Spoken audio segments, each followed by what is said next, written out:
की मोहब्बत पैदा हो गई। रोजाना मेरे नबी की जियारत करता, रोजाना मेरे नबी का दीदार करता।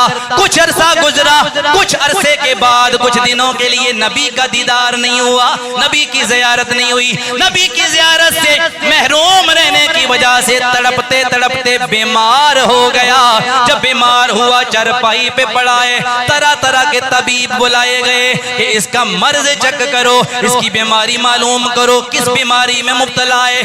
सारे तबीब चेक करने के बाद, मालूम करने के बाद यही कहते हैं हमने बड़ी कोशिश कर ली है, लेकिन इसकी बीमारी हमें पता नहीं लग रही कि इसकी बीमारी क्या है। ये कहने की देर थी, वो नौजवान बोला ये कोई आम बीमारी नहीं है, इसका इलाज तुम्हारे पास नहीं है, इसका इलाज मेरे महबूब के पास है।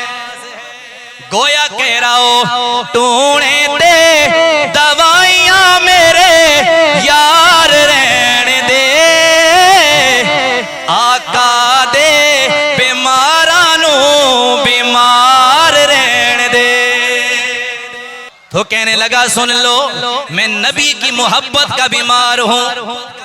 अल्लाह ताला ये बीमारी हर बंदे को लगाए, जो नबी के इश्क वाली बीमारी, ये वो बीमारी है जो तमाम बीमारियों को दूर करके बस अपनी बीमारी में मुब्तला रखती है। और ये बीमारी ऐसी है जो दुनिया में भी कामयाब करती है, आखिरत में भी कामयाब करती है। तो कहने लगा सुन लो, मुझे कोई आम बीमारी नहीं है, नबी के इश्क की बीमारी है। इसी दौरान जब बीमारी बढ़ती गई, मरने का वक्त करीब आ गया, मौत का वक्त करीब आ गया।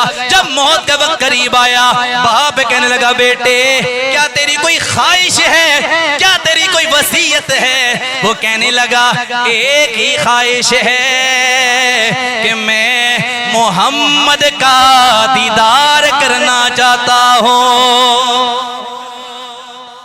क्या करना चाहता हूँ? मुस्तफा का दीदार करना चाहता हूँ। ये बात सुनने की देर थी, बाप गुस्से में आ गया क्योंकि बाप भी यहूदी। बाप कहने लगा मरते वक्त तो अपने बाप दादा का दीन छोड़ना चाहता है, उस मोहम्मद का तो हम कलमा नहीं पढ़ते, उनका दीदार क्यों करना चाहता है? आखिरी बात कहा बाप हो तो फिर मेरी ख्वाहिश मानो, ख्वाहिश पूरी करो। दुश्मन भी आखिरी ख्वाहिश पूरी करते हैं, तू तो मेरा बाप है। जब बीमारी बड़ी तड़पने लग गए, मरने का वक्त करीब आया, कहने लगे मेरे बाप, ए मेरे वालिद गिरामी, मेरी आखिरी ख्वाहिश ये है मैं नबी का दीदार कर लूं, मैं नबी का दीदार करना चाहता हूँ। बाप था, आखिर बाप था, क्या ना करता।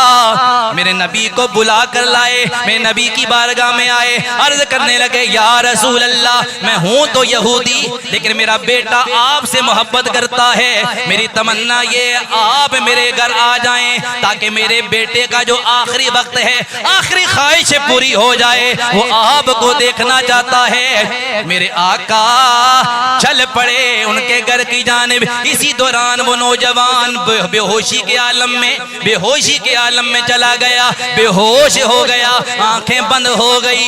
इसी दौरान जब मेरे आका उनके घर में तशरीफ ले गए, मेरे नबी ने उनके घर में कदम रखा। कदम रखने की देर थी, मेरे नबी के कदमों की बरकत से, मेरे नबी की खुशबू से, मेरे नबी की महकती महकती खुशबुओं ने पूरा घर मुअत्तर कर दिया।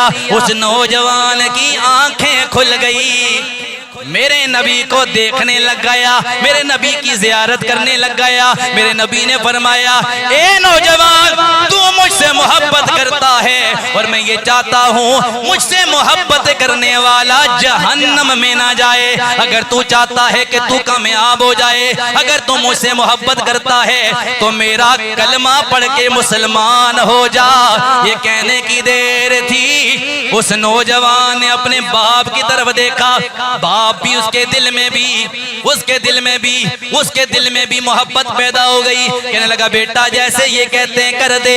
ये कहने की देर थी, उस नौजवान ने मेरे नबी के चेहरे पे अपनी नजरें जमाई और ज़बान पे जारी हो गया ला इलाहा इल्लल्लाह मुहम्मदुर रसूलुल्लाह।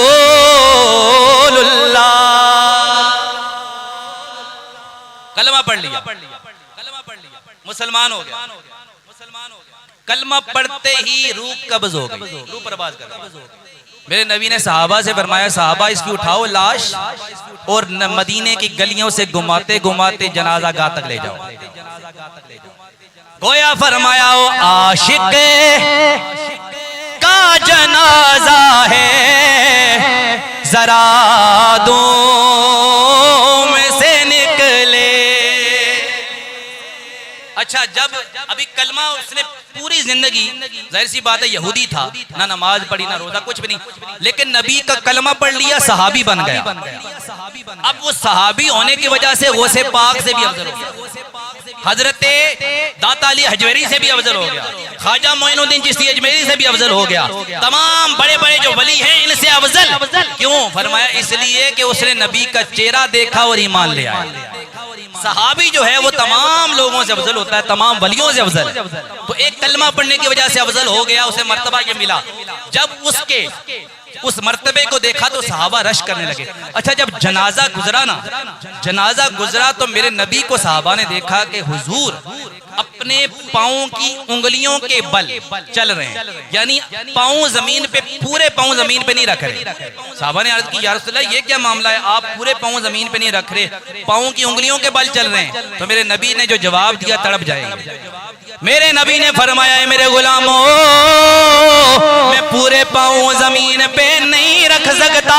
ए मेरे आका, वजह क्या है? मेरे नबी ने फरमाया, वजह ये है कि मेरे इस गुलाम के जनाजे में इतने नूरानी फरिश्ते आ गए हैं कि पाँव रखने की जगह ही नहीं मिल रही। आशिक का जनाजा है, जरा दूम से निकले। इधर तो फरिश्तों को पाँव रखने की जगह नहीं मिल रही और मीनारे पाकिस्तान पे इंसानों को पाँव रखने की जगह नहीं। जिसे समझ आइए बोले सुभान अल्लाह। ये क्यों है?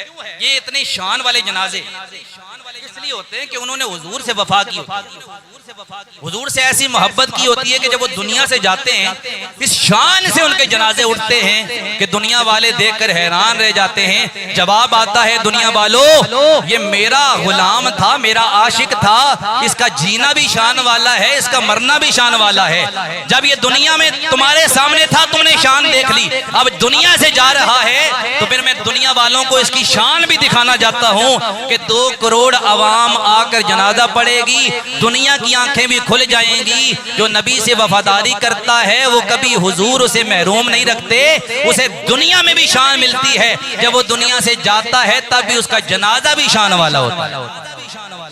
इमाम मालिक, इमाम अहमद बिन हंबल आप फरमाते थे, हमारे जनाजे फैसला करेंगे कि हम हक पर हैं या